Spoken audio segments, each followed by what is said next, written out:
Ever notice how life's biggest plot twists come disguised as paperwork? There I was, Monday morning, reviewing venue contracts for my own wedding. Because of course I was. Wedding planner checking her own wedding details like some kind of meta nightmare. When I spotted it. Same church. Same date. Less than a month after mine. Different bride and groom names. Ivy Morrison and Troy Bennett. My sister. My fiancé. Let me back up for exactly 5 seconds before your brain short circuits like mine did. I'm Hazel Morrison, 29, owner of Ever After Events, Portland's third highest rated wedding planning company on the knot. Yes, I know. Imagine the irony. I plan other people's happily ever afters while mine was apparently getting plagiarized by my own flesh and blood. Troy Bennett, 31, was supposed to be my corporate lawyer fiancé. Tall, ambitious, great at pretending he knew what discovery meant in legal terms. Ivy Morrison, 26, was supposed to be my baby sister, who wore my hand-me-downs growing up and still asked to borrow my Netflix password. Key phrase, supposed to be. I sat there in my office, minimalist white desk, mood board for the Henderson wedding on the wall, cold brew going lukewarm in my hand, staring at that contract like it was written in ancient Greek. The venue coordinator had accidentally CC'd me on Ivy's booking confirmation. Classic Pam from Willowbrook Methodist. 62 years old, still didn't understand BCC functionality, bless her heart. The email was chatty, breezy. So excited for another Morrison wedding. Your family keeps us in business, just 1 month apart. How fun. How fun indeed, Pam. How absolutely delightful. I did what any rational person would do. I screenshotted everything, forwarded it to my personal email, then drove straight to my parents' house in the suburbs. You know the type. HOA-approved beige siding, professionally maintained lawn, those weird decorative shutters that don't actually shut. Peak American suburban cosplay. Mom answered the door in her Lululemon athletic curewear. Because God forbid anyone in our zip code wear actual sweatpants. And her face did this thing. This microscopic flinch. That's when I knew.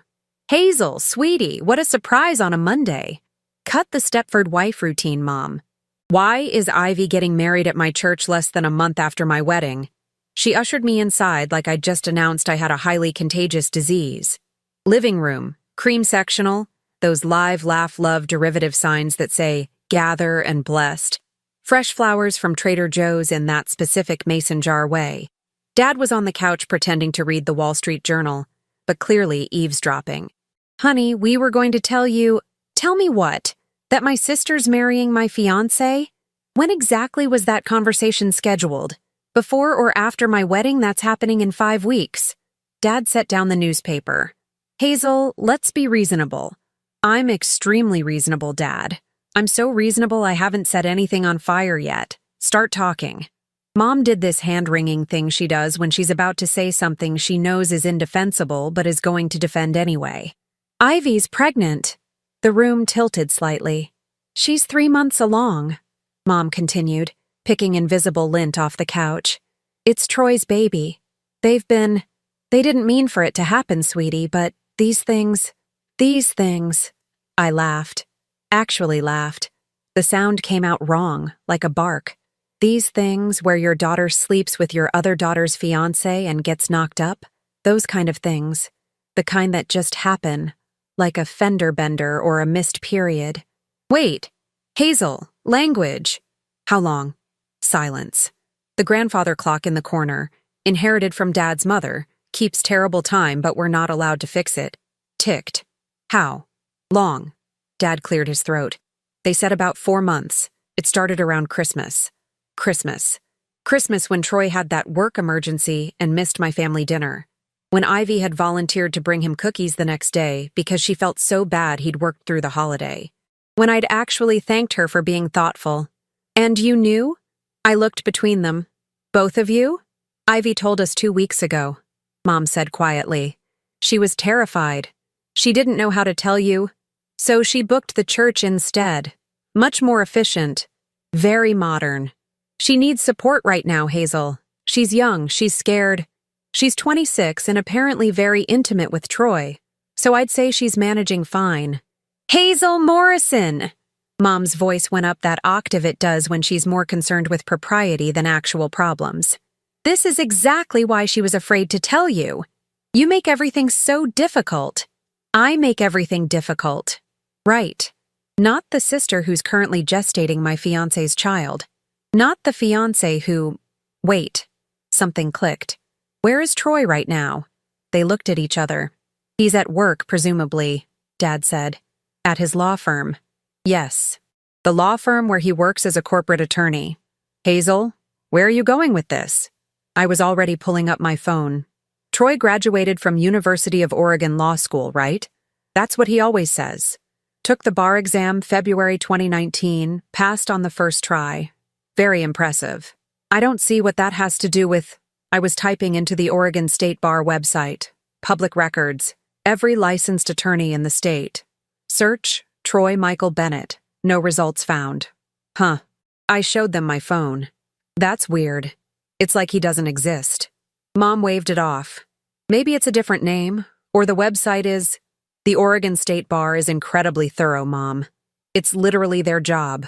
If Troy passed the bar, he'd be here. Every attorney is. I'm sure there's an explanation. I'm sure there is too. And I'm going to find it. I headed for the door. Oh, and Mom? Tell Ivy congratulations on the baby, and the wedding, and stealing my entire freaking life. I hope the three of them are very happy together. Hazel, don't be dramatic. Dramatic? I turned back. I'm a wedding planner who just discovered her own wedding is now a practice run for her sisters. If I can't be dramatic now, when can I?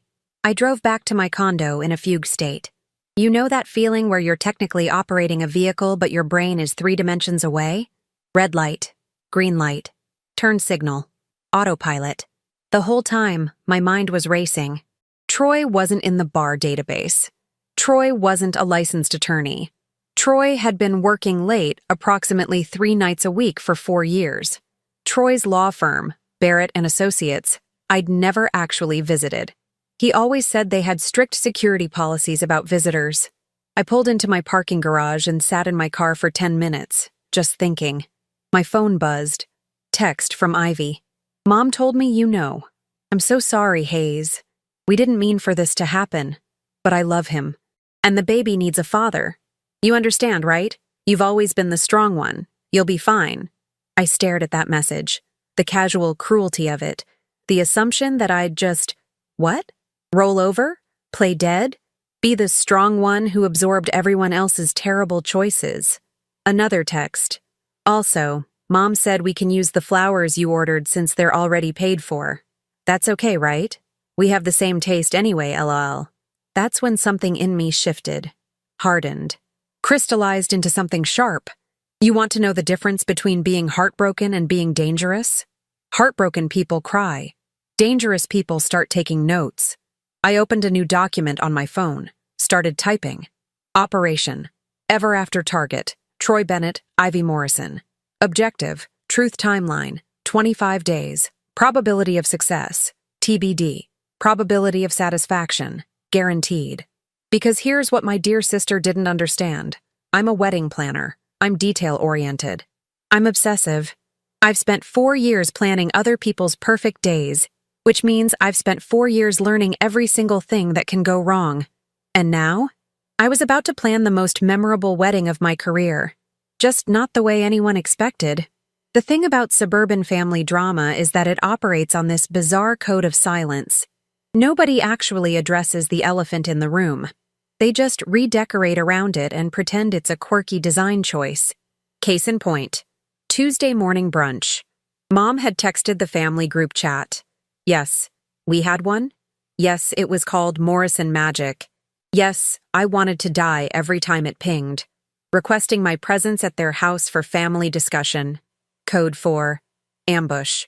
I showed up with a box of fancy donuts from that overpriced place downtown.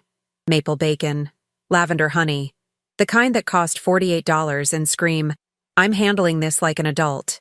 Inside, I was imagining increasingly creative ways to use my car as a weapon. Everyone was there. Mom, Dad, Ivy, looking annoyingly radiant in some flowy dress that I swear she stole from my closet last year. And Troy. Troy Bennett, sitting at my parents' dining table like he belonged there, coffee mug in hand, wearing his fake lawyer costume, navy suit, silk tie, that watch I'd given him for his birthday. "Hazel!" Mom's voice was aggressively cheerful. "So glad you could make it. Wouldn't miss it for the world." I set the donuts down harder than necessary. Nothing says quality family time like confronting your sister's homewrecking. "Hazel," Dad's warning tone. The one that means behave in public. "Sorry. Alleged homewrecking. We haven't established a timeline yet. When did you two start sleeping together? Before or after Christmas? I need it for my calendar." Ivy's eyes filled with tears. Actual tears. She'd always been good at that. "Hayes, please don't be like this." "Like what? Specific? Detail-oriented?" "Sorry, occupational hazard. When you plan weddings for a living, you tend to care about little things, like dates, and fidelity, and basic human decency." Troy set down his mug. "Hazel, I know you're upset." "Upset?" I laughed. "Upset is finding out targets out of your favorite creamer. This is more, what's the word? Devastated? Betrayed? Homicidal? Let's go with homicidal. Can we all just—" Mom gestured vaguely. "Let's sit down and discuss this like adults." We sat. I took the chair farthest from Troy, which meant I was next to Ivy. She smelled like my perfume. The Chanel one. The expensive one I'd bought in Paris. Of course she did. "So," Dad folded his hands on the table, going into mediator mode. "We're all here because we need to figure out how to move forward as a family." "I'll save everyone time," I interrupted. "I'm canceling my wedding. Troy can marry Ivy. They can have their baby. I'll send a gift. Probably something from the registry I created for my wedding. Full circle." "Hazel, you don't have to cancel," Mom started. "Oh, I'm sorry. Were you suggesting I marry him anyway? Have a sister-wives situation?" "Very progressive, Mom. Very Portland of you." Troy leaned forward. "Hazel, I care about you." "Don't." My voice came out cold, flat. "Don't insult me further by pretending you care about anything except yourself. That's not fair." "You know what's not fair, Troy? I spent 4 years with you. 4 years listening to your stories about work, your big cases, your difficult clients, your stressful depositions." I paused. "Funny thing, though. I checked the Oregon State Bar website yesterday. Couldn't find your name anywhere." The room went silent. Ivy looked confused. Mom and Dad exchanged glances. Troy's face did something interesting. A microscopic flinch. Just like Mom's when I'd shown up yesterday.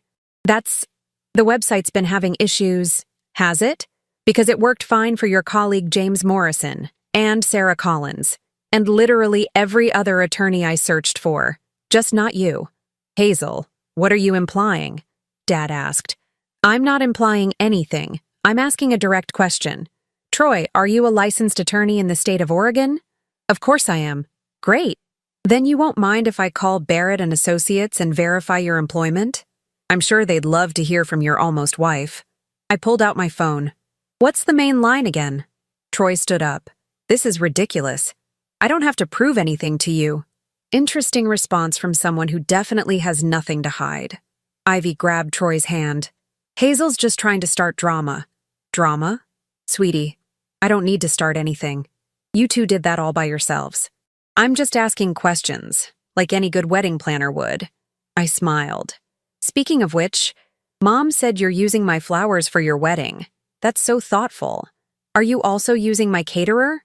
My photographer? My entire vendor list that I spent 8 months cultivating?" Mom shifted uncomfortably. "We thought, since you're canceling anyway." "I haven't actually said I'm canceling." Everyone stared at me. "What?" I shrugged. "Maybe I'll go through with it anyway. Show up to an empty church. Marry myself. Very empowering. Very eat, pray, love." "Hazel, be reasonable," Dad started. "I am being reasonable.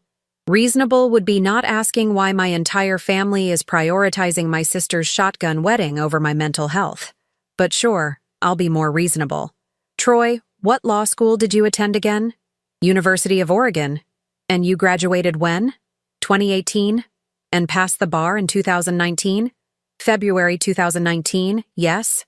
"Interesting. Because I called University of Oregon's alumni office this morning. Funny thing, they have no record of a Troy Michael Bennett graduating from their law school. Not in 2018, not ever. The silence was deafening. Troy's face went through several colors.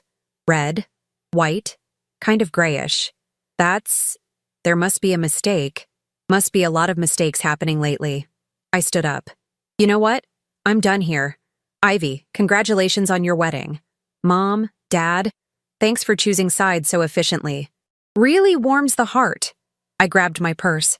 Troy, I'd say see you in court, but apparently you're not actually qualified to be there.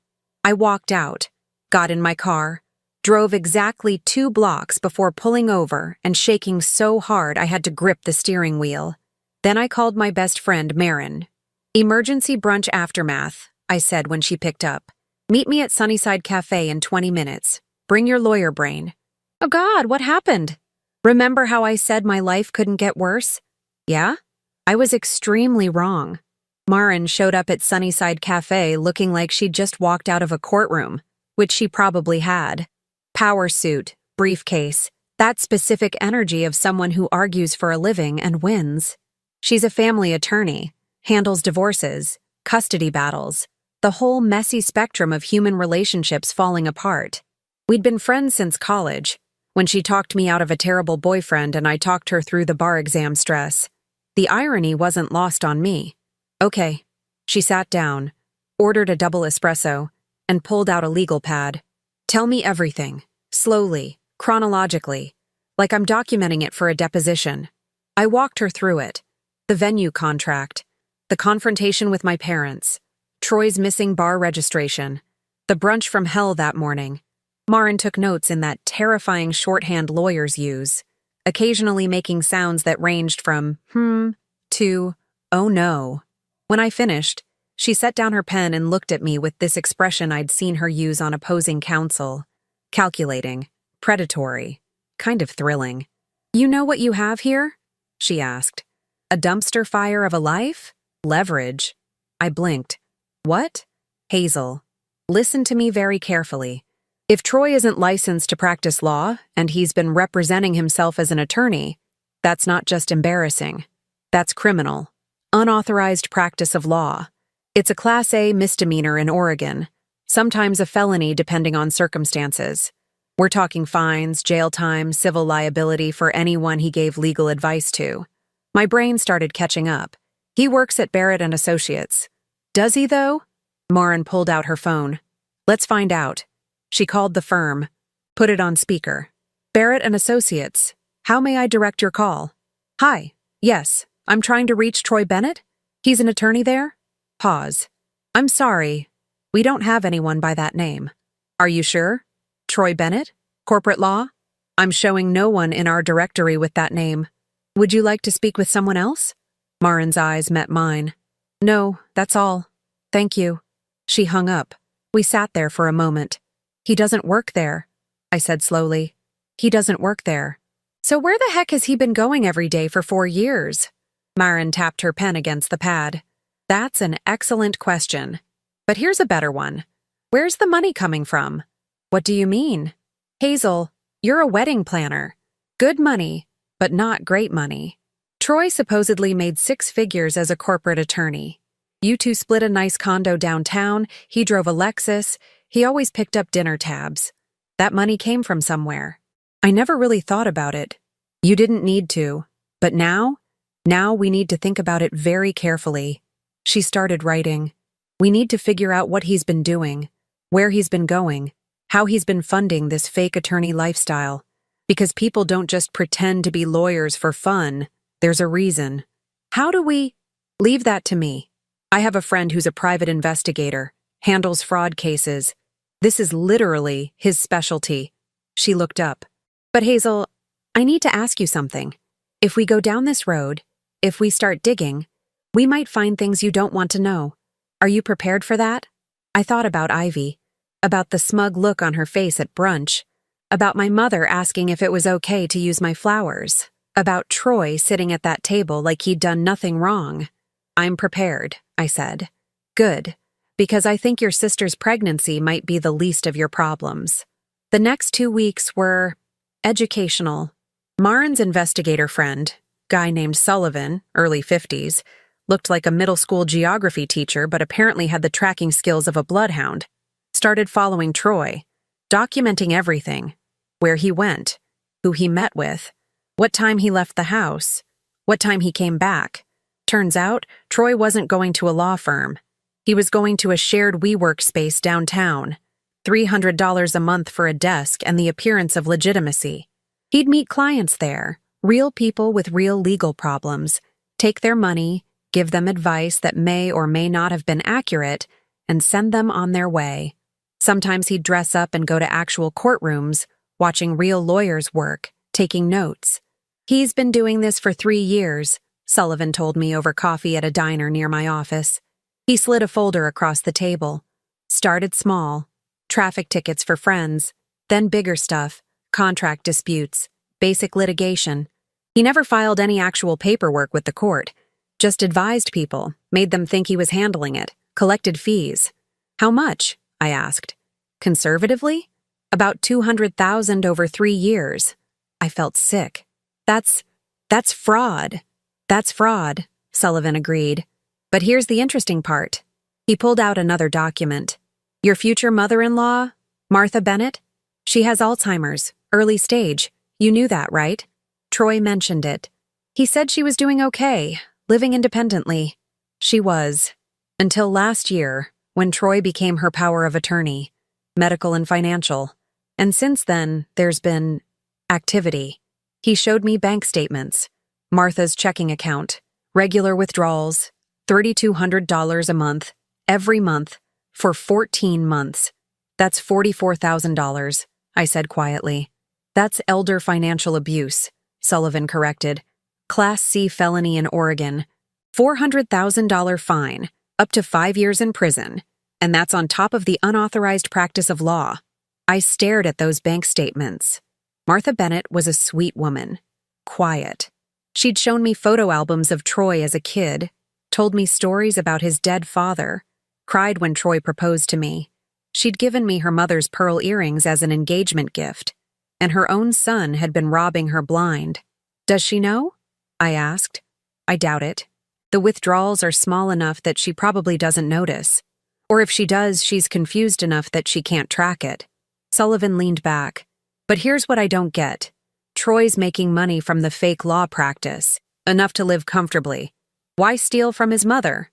I thought about the Lexus, the designer suits, the expensive dinners, the engagement ring that cost more than my car. Because he wanted more, I said. He wanted to look successful, not just be successful. Look successful? Bingo. Sullivan closed the folder. So the question is, what are you going to do with this information? I didn't answer right away. Because here's the thing about revenge. It's not satisfying if it's private. If I just reported Troy to the state bar, to the police, to everyone who mattered, sure, he'd go down. But quietly, behind closed doors, legal proceedings, paperwork. That wasn't enough. I wanted witnesses. You're going to their wedding, Marin said flatly when I told her my plan. I'm going to their wedding, I confirmed. We were in my living room. She'd brought wine. I'd brought determination and a slowly crystallizing plan that was either brilliant or insane. Hazel, think about this carefully. You'll be walking into your parents' church, watching your sister marry your ex-fiancé. Ex-fiancé, who's a criminal. Criminal ex-fiancé, surrounded by everyone you know, all of whom think you're either pathetic or crazy. Or both. Or both. And you want to do what exactly? I smiled. I want to give them a wedding gift they'll never forget. Marin poured more wine. Explain. Ivy's wedding is May 10th, Saturday, 2 weeks from now. She's been posting about it nonstop on Instagram. Yes, I'm still following her. No, I'm not proud of it. She's using my vendors, my timeline. My entire wedding plan, basically. Just find and replace the names. Tacky, but not illegal. Right. But here's what she doesn't know.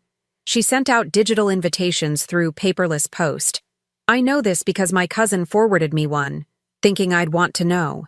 The invitation includes venue details, timeline, everything. And there's going to be a projector. for a slideshow, during the reception. Marin's eyes lit up. Oh no. Oh yes. Hazel, you're not thinking. I'm absolutely thinking.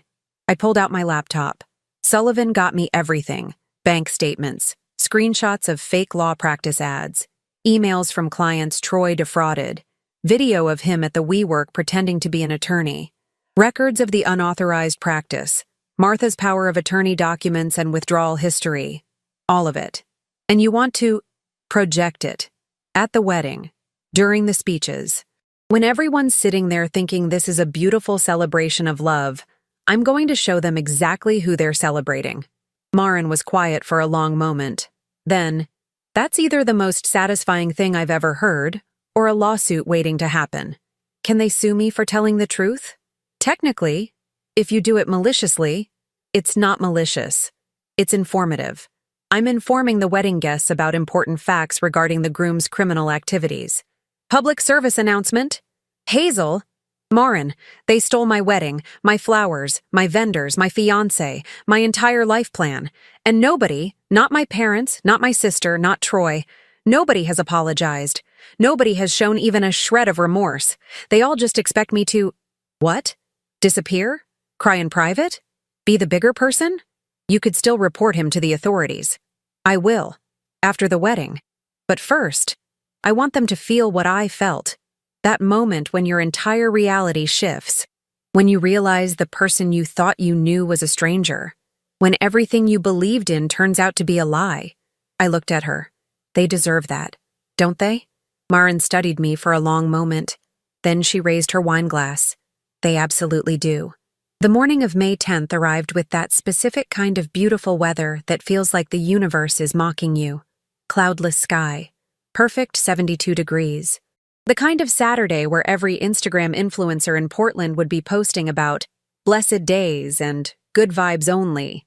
I woke up at 6 a.m., showered, did my makeup, not the crying in sweatpants aesthetic I'd been rocking for weeks, but actual makeup, foundation, eyeliner, the works.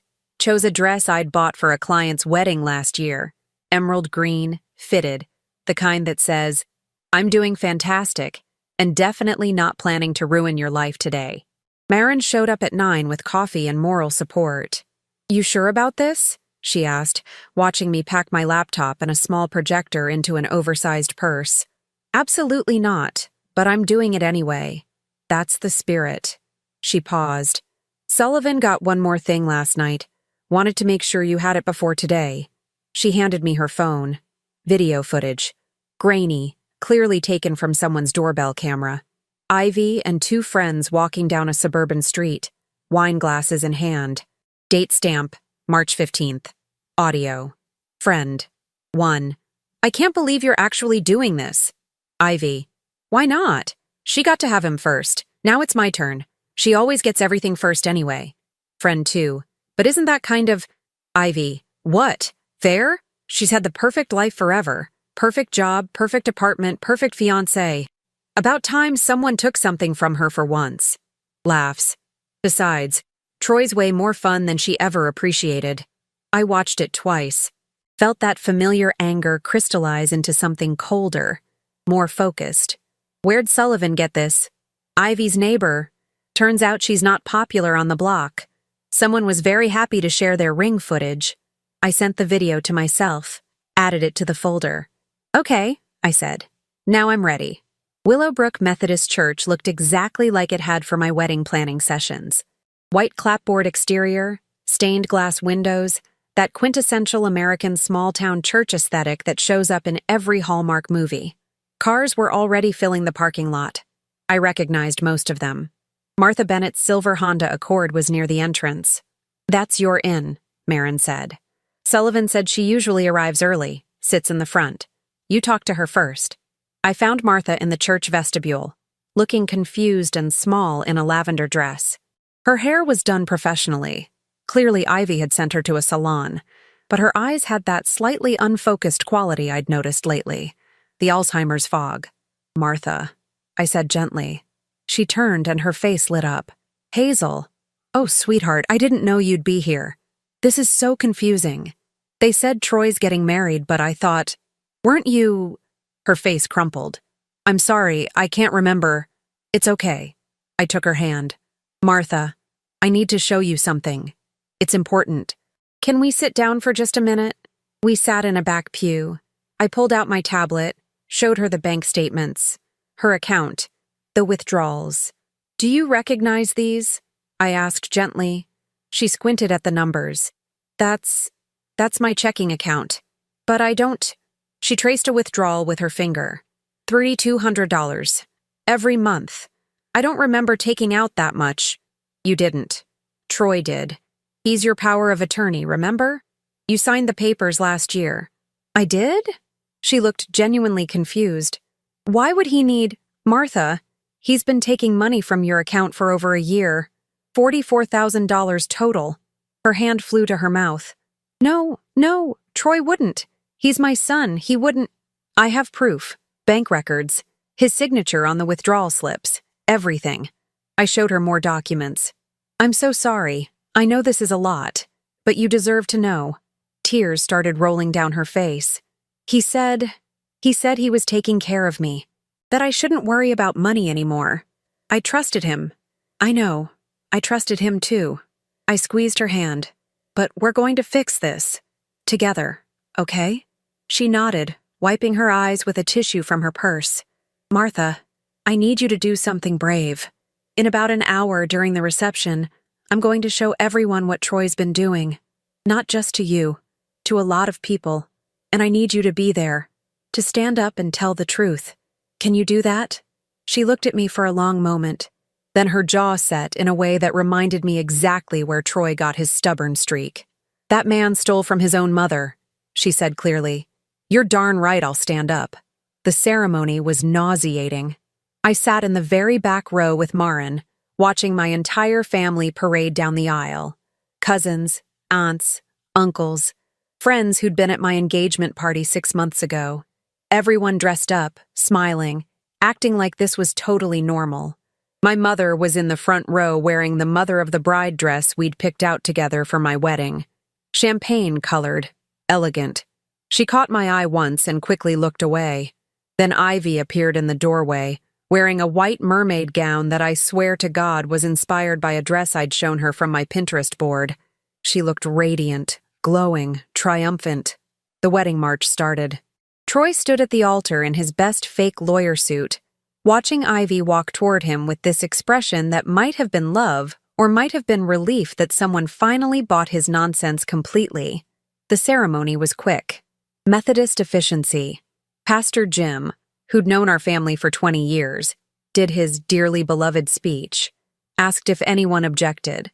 I stayed silent. Marin physically held my arm, and pronounced them husband and wife. They kissed. Everyone clapped. I checked my watch. Reception started in 15 minutes. The church had a fellowship hall attached, typical multi-purpose room with folding tables, fluorescent lighting softened with tulle and fairy lights, my original design, naturally, and a projector screen set up for the slideshow. The slideshow? Right. We need to access the computer, I whispered to Marin as guests filed into the reception. Sullivan's on it. He's already here, pretending to be a cousin from Troy's dad's side. Nobody knows that side of the family well enough to question it. I spotted Sullivan across the room, khakis, button down, completely forgettable, talking to someone near the AV table where a laptop sat ready for the photo slideshow. My phone buzzed. Text from Sullivan. I'm in, files loaded. Just say when. Dinner was served. Chicken or fish? My original menu. Thanks for asking. People ate, drank. The room filled with that ambient wedding reception noise.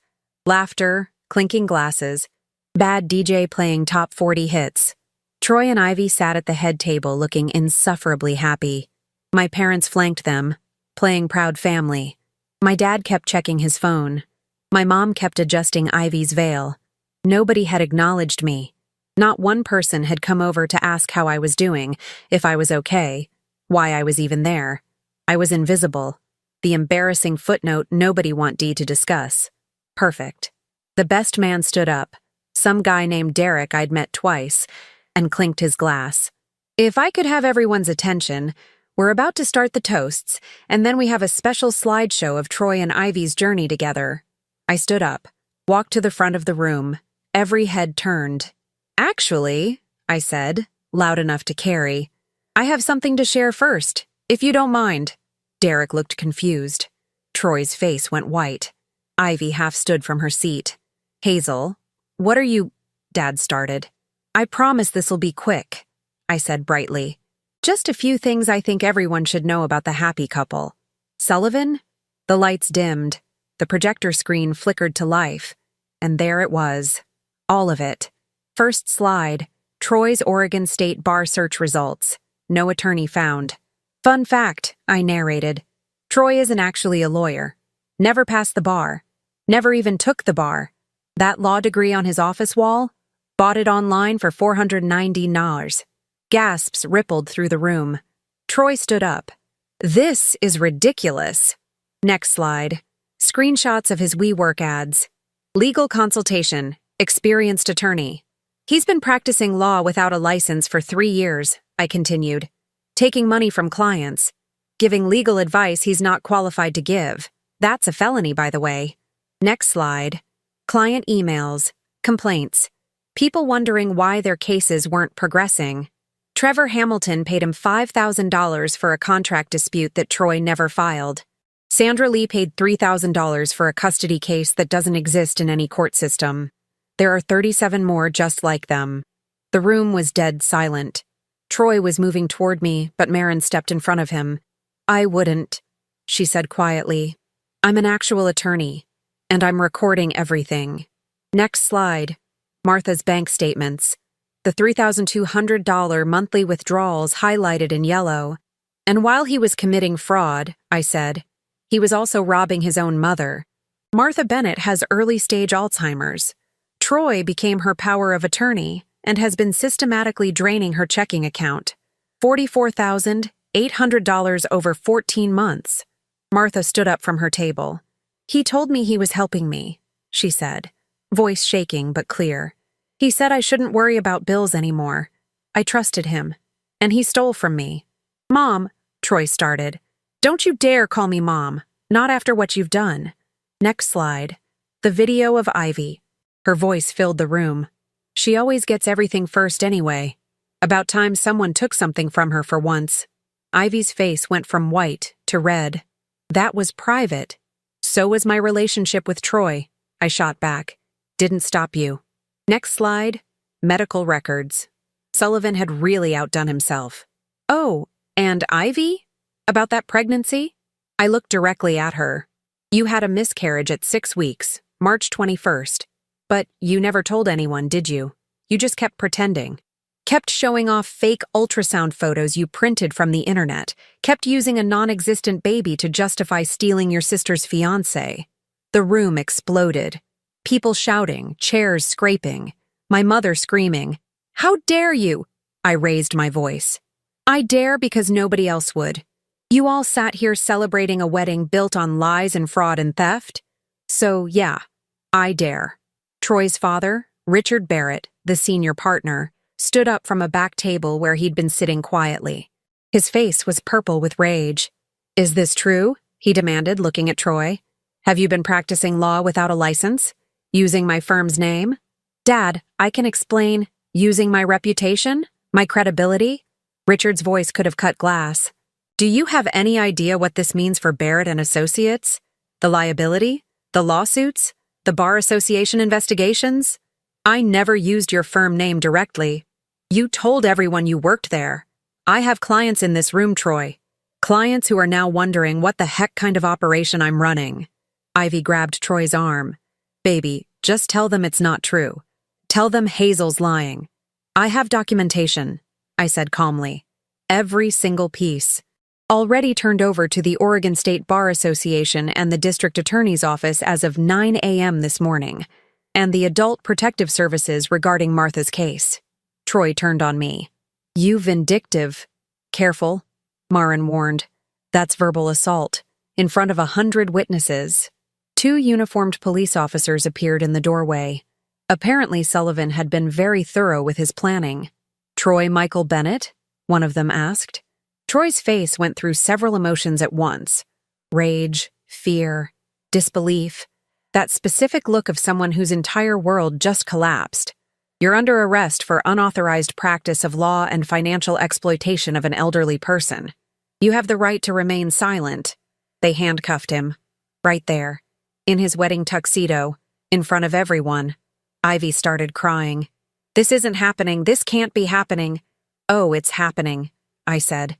"And unlike your fake pregnancy, this is very, very real." My mother rushed over. "Hazel Morrison, how could you?" "How could I?" I laughed. Actually laughed. "Mom, your daughter slept with my fiancé. Your other daughter just watched a criminal get arrested at his own wedding. And you're asking how I could do this? This was her special day, built on fraud and theft and lies. But sure, I'm the villain here." I picked up my purse, looked at Marin. "I think we're done here." As we walked toward the exit, I stopped next to Martha. "I'll call you tomorrow. We'll figure out the financial recovery process. You're not alone in this." She hugged me. Hard. "Thank you," she whispered. "Thank you for having the courage I didn't." Outside, in the parking lot, Marin and I got into her car, sat there for a moment in silence. Then we both started laughing. Couldn't help it. That slightly hysterical laughter that comes after adrenaline crashes. "That was the most insane thing I've ever witnessed," Marin said. "And I'm a divorce attorney. I've seen things." "Worth it?" "Oh, absolutely worth it." She started the car. "Your family's going to hate you forever. You know that, right? They already chose sides. At least now I know exactly where I stand." My phone started blowing up. Texts, calls, voicemails. I turned it off. "What now?" Marin asked. Now I'm going to get very drunk. And tomorrow I'm going to start actually living my life, on my terms, without any fraudulent lawyers or backstabbing sisters. Sounds like a plan. As we drove away, I caught one last glimpse of the church in the rearview mirror. People spilling out into the parking lot. Chaos, confusion, the beautiful wreckage of a wedding that would be talked about for years. And somewhere in that mess, Ivy was realizing that taking what wasn't hers came with consequences. Karma, I thought, isn't just payback. Sometimes she's a wedding planner with excellent documentation skills and a really, really long memory. 6 months is enough time for a lot of things. Enough time for a scandal to become neighborhood legend. Enough time for a family to fracture beyond repair. Enough time to realize that sometimes the trash takes itself out. Troy got 26 months. Could have been worse. His fancy lawyer father hired the best defense attorney money could buy. Argued for leniency, first offense, genuine remorse, all that performative nonsense. But financial exploitation of an elderly person plus unauthorized practice of law carries weight, especially when the DA's office found 12 other victims once they started looking, especially when Richard Barrett threw his own son under the bus to save his firm's reputation. Turns out consequences are real. Who knew? Ivy lasted exactly 3 weeks at my parents' house after the wedding before Dad told her to find somewhere else to live. The fake pregnancy thing apparently crossed even his generous threshold for enabling terrible behavior. Last I heard through the suburban gossip mill, she's working reception at a Holiday Inn Express off I-5, making $16.50 an hour, living with a roommate in Beaverton. Her Instagram went private after she got tired of the comments. My mother tried calling me exactly once. I let it go to voicemail. She said she was sorry I felt hurt, which is possibly the most non-apology apology in the history of non-apologies. I didn't call back. Some bridges aren't worth rebuilding. Martha and I have coffee every Thursday morning. She's doing better. Medication adjustments helped. And removing the stress of Troy's constant manipulation cleared up some of the fog. We got most of her money back through victim restitution. She's living with her sister in Eugene now. Started a garden. Adopted a cat named Frank. She sends me pictures. "I wasted so many years making excuses for him," she told me last week, stirring honey into her tea. Telling myself he was just ambitious, just stressed, just struggling to find his way. "You loved him," I said. "That's not a waste." Maybe not, but enabling him was. She looked at me with those sharp eyes that cut through everything. You did what I should have done years ago. You held him accountable. Thank you for that. I didn't do it for noble reasons, Martha. I did it because I was angry. Best reason there is, sweetheart. Anger gets things done. Forgiveness just lets people hurt you twice. I sold the condo. Too many memories of a life that turned out to be fiction. Moved to a smaller place in southeast Portland, near Hawthorne. Exposed brick, big windows, the kind of apartment that screams, divorced 30-something starting over, but in a chic way. Ever After Events is doing better than ever, actually. Turns out, wedding planner who destroyed her sister's fraudulent wedding is fantastic marketing in a city that loves messy drama. I've gotten 17 new clients since May.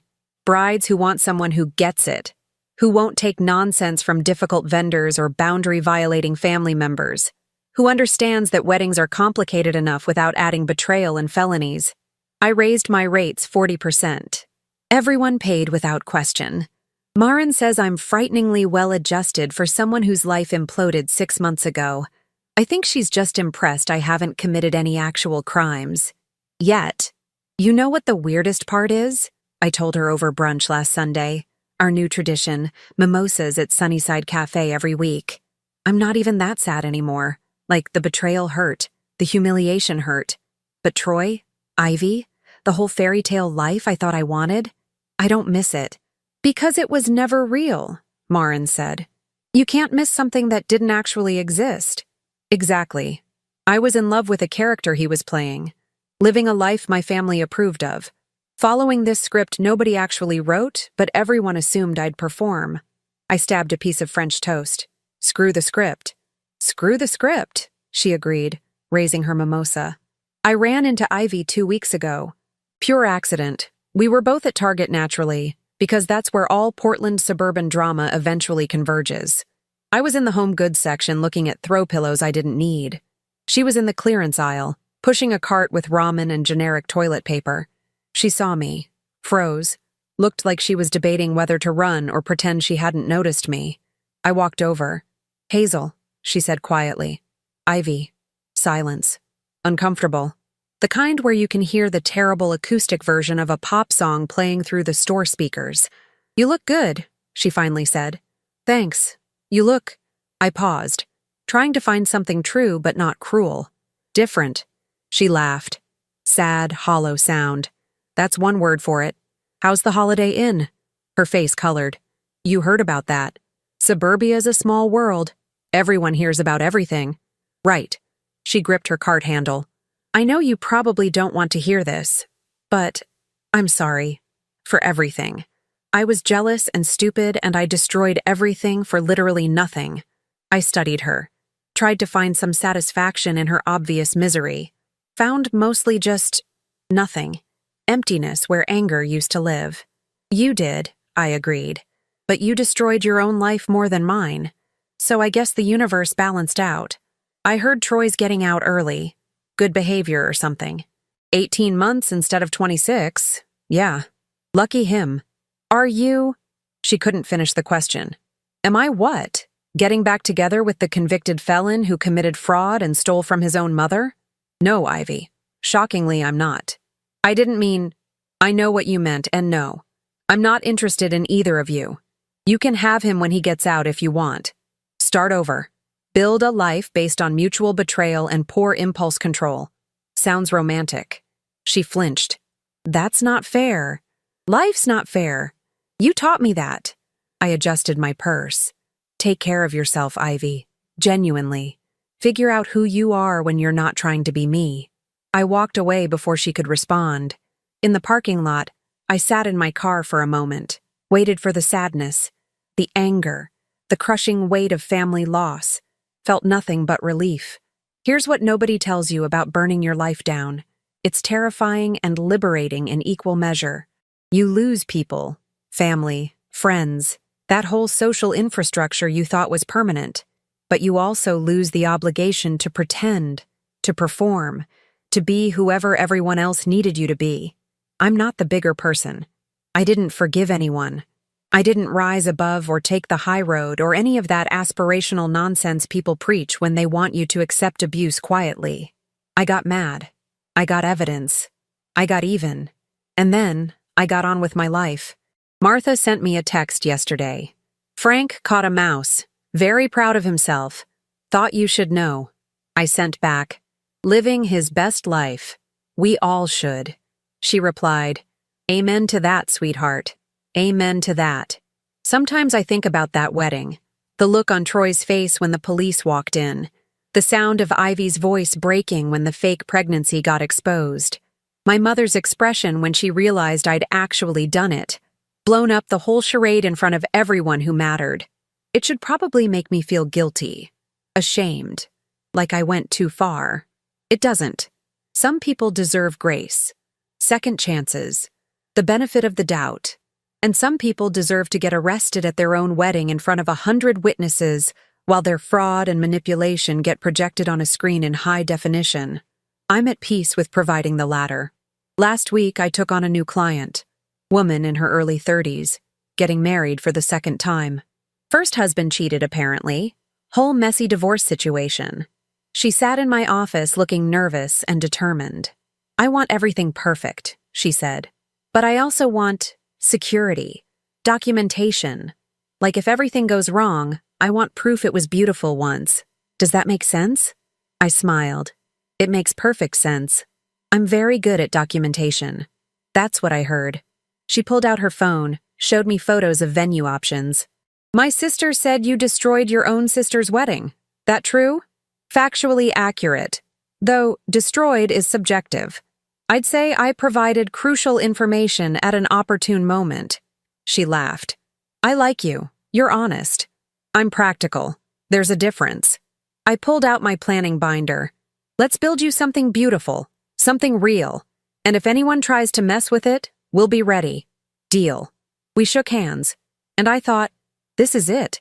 This is the life I actually wanted. Not the performance. Not the script.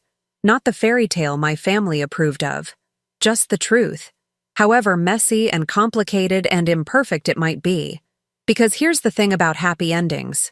They're wildly overrated. Satisfying endings, though, those are worth fighting for.